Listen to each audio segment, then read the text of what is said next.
Hey everyone, welcome back. Did you reinstall Atlas Earth or switch to a new phone and your account looks brand new now?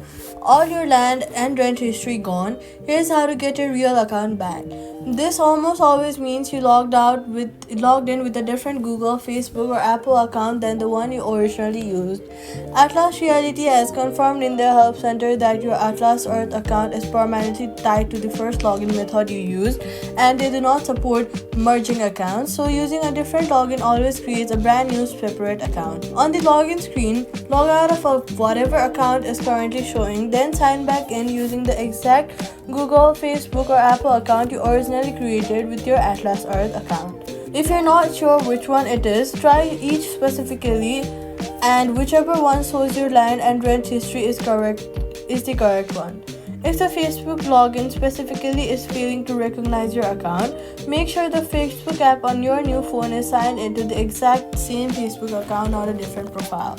So all you've got to do is log out, then log back in with the exact same login method you originally used. Your land and account will restore immediately, and that's it. Subscribe.